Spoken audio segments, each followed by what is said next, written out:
Congratulations on your new Christopher Ward watch. Let's cover some of the basics to get you set up.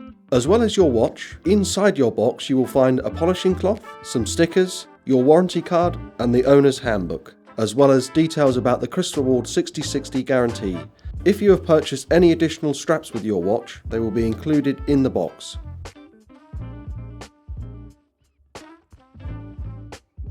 First, let's cover the basic features of your watch. The crown is used to wind and set the watch. Some sportier watches feature crown guards for extra protection. On the dial, we have hour, minute and second hands plus corresponding markers for reading the time. Some watches will also include a date function. The lugs of the watch hold the strap or bracelet in place. Unless your watch has an integrated strap or bracelet, like this 12, where the case and strap blend seamlessly. If your watch has other functions or complications such as a GMT, sonnerie au passage, moon phase, turning bezel or chronograph, we have in-depth videos for each of those.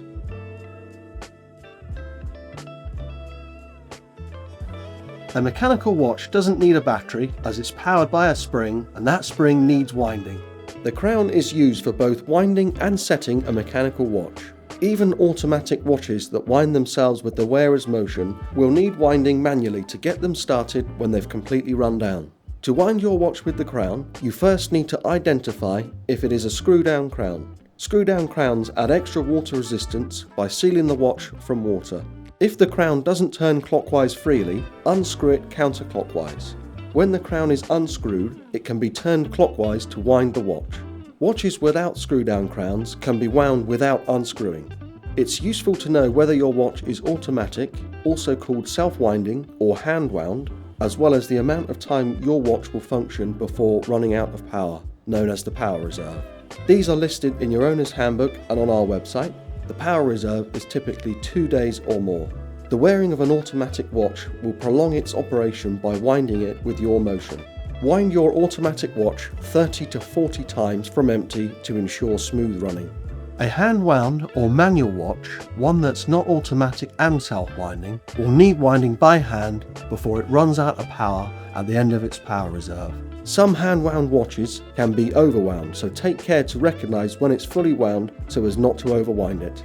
This will feel like firm resistance in the crown impeding any extra wind. Be cautious the first time you wind it and you'll soon get to know what it feels like. Once you have finished winding your watch, don't forget to screw the crown back down, if applicable, by pushing the crown into the watch and turning it clockwise. This is an important step for your watch to maintain water resistance and avoid potential damage.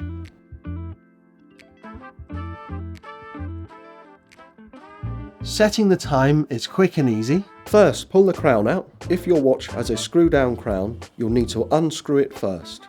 If your watch is time only, there is usually one position to pull the crown out to.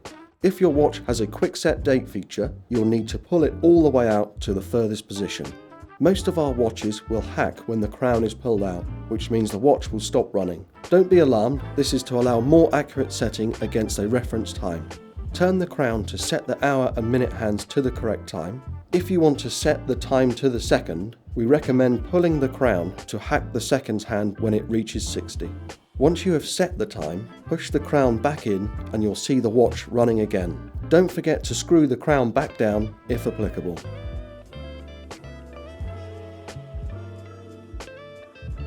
There are two ways to set the date on your watch: by advancing the hands or by using the quick set date feature.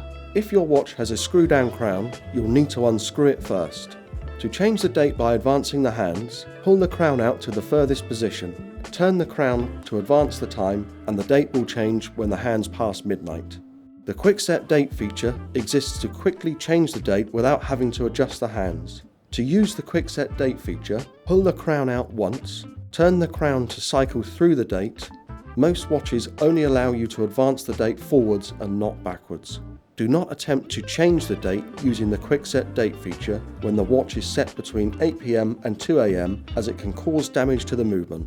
If you're unsure if your watch is set close to midnight, set the hands forward until the date changes, and then set the hands later than 2 AM before using the quick set date feature.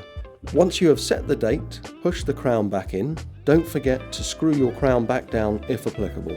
Remember, that if the month is shorter than 31 days, you'll need to manually adjust the date to the first of the month.